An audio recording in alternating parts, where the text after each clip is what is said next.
Hey everybody, this is Perch, and who doesn't love some good old economic discussion? Anyway, this mail is titled "Economics of Third-Party Reading Apps." By the way, I stumbled across, or rather, I didn't stumble across anything. Somebody sent me a link in the spirit of trying to create trouble, and to somebody who was live streaming, or they were basically trying to fill content in one of these 4-hour bullshit marathon sessions. And the topic, at least they went on to, was the Perch channel. And in particular, how fucking lame it is that I answer emails. Like, oh, all this channel does is answer questions. And I guess guilty. That is true. I do, I do a lot of different things, but a lot of what I do is answer questions. And correct me if I'm wrong.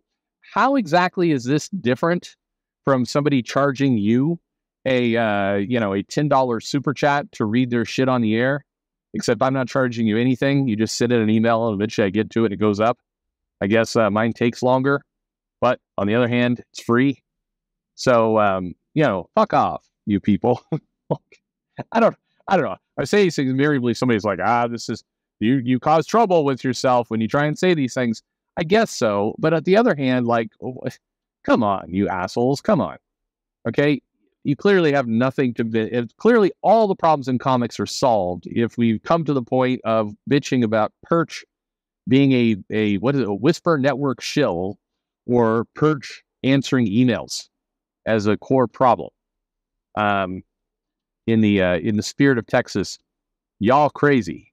All right. So anyway, let's read this mail here. But Jesus Christ, people. I mean, there needs to be more common sense in people's minds of going. Like, when they hear this shit, they raise their hand up in the live stream like, hey, what the fuck are you talking about? You dumbass? What are you talking about? And the irony of me being an industry shill at this exact moment, a whisper network industry shill, is quite rich. All I can say is some stuff, as some people have been doing some stuff behind the scenes against me. So yeah, anyway, whatever. Hey, Perch. All right. You ever get the feeling like I say little tiny things as offhand remarks, but they're actually quite significant? Anyway, maybe so. Anyway, hey, Perch. I recently read a trade of Amazing Spider-Man on the Hoopla app, an app designed to work with public libraries, and ironically, it included a backup story promoting the library as a great solution for people wishing to read more comics. I don't think that's irony. I think that's intent, but who knows? Anyway. Hoopla partners with libraries which have a fund set aside to pay publishers a few dollars per checkout. I also understand the new app Global Comics, with an X, has something similar, although that app is subscription-based and not subsidized with taxpayer money.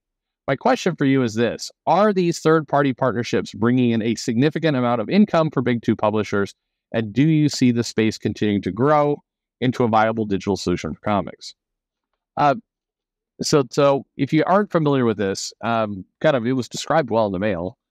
There are these solutions. Basically, the publishers and the people providing technology are trying to solve the problem we talk about a lot on this channel, which is, how do we fix distribution? How do we get comics in front of more people? Because, you can take a lot of different approaches from it. If you're my father, years and years ago, he believed that comic books were a good educational tool and they'd help kids read, particularly kids who, don't like reading books or struggle with it. Comic books is a kind of nurse them in approach where they get comfortable with the idea of reading while being presented with a lot of pictures and everything else. It's quite a good deal.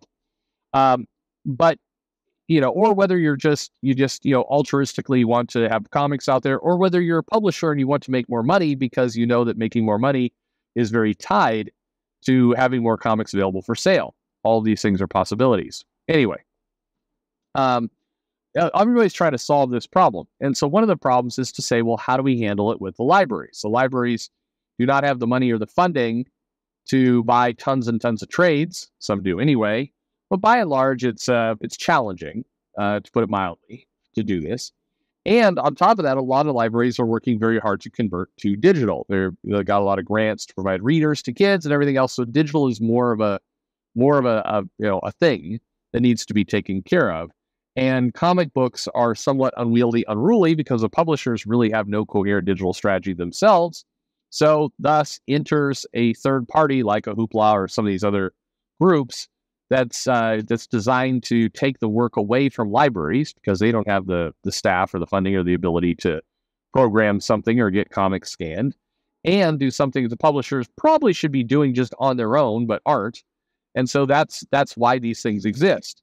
And the midst of all this is, well, how do people make money? The publishers aren't in the real mood to deliver these things for free, and it costs money to host server content and develop things and scan pages and everything else. So there's expenses here, and there's an expectation of profit from the publisher.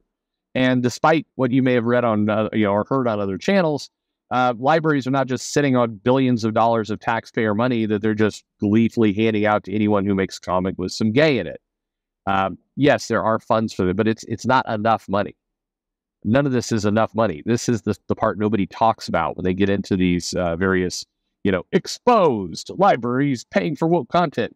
Yeah, except there's not enough cash to do this. And to test this theory out for yourself, go to a website that builds a custom app for you, runs hosting, runs scans, kind of keep things up, and then inquire as to how much money this is.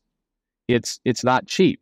Now, a lot of you, probably like me, and I'm sympathetic, think to yourselves, well, shit, I have some programming skills. I could do this myself. And, you can go to GoDaddy or a place like that and put some stuff up on their server host. It's capped at like $5 a month. How expensive can this possibly be? And the answer is, when you start wandering into government type material, suddenly you're going to need to provide usability tests. You're going to provide translation. You're going to need to provide accessibility things. It balloons. And on top of that, then you're also working with a giant corporation in the Mouse or DC that are also going to have their own restrictions, and the cost skyrockets. It's why companies like Deloitte or McKinsey or, big consultancies, Accenture, go into these giant corporations and just mine them for hundreds of millions of dollars. It sets the price for how much this stuff is. So anyway, all these things combine to mean it's expensive to get this stuff out and in the hands of a library. And so the libraries are, while they're given plenty of money, and many of you may say they're given too much money, it's still not enough money to really compete in a digital way without having some profit in the mix. Thus, third parties that are coming into this thing and trying to create a platform where somebody gets paid in all this, sometimes them and sometimes others. The margins are going to be dramatically lower, but in their heads, it's they don't have to compete on the free marketplace. Instead, they're able to tap into some government cash, and so they're able to get subsidized. And that's how the whole economics work. By the way, none of this is a good life. And what I mean by a good life is, if you truly have a successful publisher that's making a lot of money and doing a lot of different things, you can actually make quite a bit of money to feed yourself. And this isn't going to do that. This is a half-life in a lot of ways. Ask anybody who's ever contracted to government stuff. Unless you're supplying weapons or you're supplying some level of DEI type thing, and comics are not enough of that, it's still not a great life. I've got not friend exactly, but somebody I know who does a lot of these working together training classes where they come in, they talk about equity, and they talk about how we get better together and kind of all this stuff. And the guy is just raking it in right now because there's a lot of contracts out there that he can make. But when I say raking it in, I mean he's able to pick up for 6 months, $200,000 contract, and he's got to fly around everywhere on his own dime, and he's got to build his own material, and he's got a staff. And it just, put it this way, it's not when I think of like getting rich and living a great life, I'm thinking about somebody who's pulling in $4 to $6 million minimum as a starting place for a lot of this. And a lot of these guys are carving out a good life, pulling in $250 a year, okay, which is still a lot. Bear in mind, I mean, for a lot of us, but a lot of people listening to this right now would be all over that. You'd love it. But it's like faux rich. You're not truly rich. Anyway, okay. So the economics of writing a digital reader platform. I mean, the other part that you didn't mention in the mail, but it's common in a lot of these things, is it's not a pay per read. It's pay per read to a ceiling, meaning because, put it this way, it would make the libraries go broke, and they wouldn't be able to properly budget and fund this thing if it was truly a per read. Because if a comic book got really popular and suddenly there's a giant waiting list and people are checking it out, every week, as a digital platform, you don't technically have physical copies, so you could scale and have more people check out as often as you want. If any of you had kids and you've gone to a library and they're like, why is there a waiting list for a digital asset? That doesn't make any sense. There shouldn't need to be. It's because of this. It's because the economics are having to force limit the amount of people that are getting onto these platforms, because otherwise the pay per read would basically drive people broke. But in a lot of cases, and I know this is the case with a lot of the comic things, it's pay per read up to, say, $100 a month. And then it's free after that. So basically, it creates a ceiling that the library can budget to. Basically, they need to make sure they're budgeting $100 a month for this. And if the comic book is really unpopular, well, they don't spend that money. But if it's super popular, at least they know their expenses are going to be all in at $100. And that's a pretty good business model, to be honest, for the library. It allows them to budget control. It's a fairly good business model for the the publisher, because they have some consistent revenue stream that they can count on. It's kind of a bad business model for the technology provider, because if something ever really hits, then they're going to be incurring additional expense potentially, and no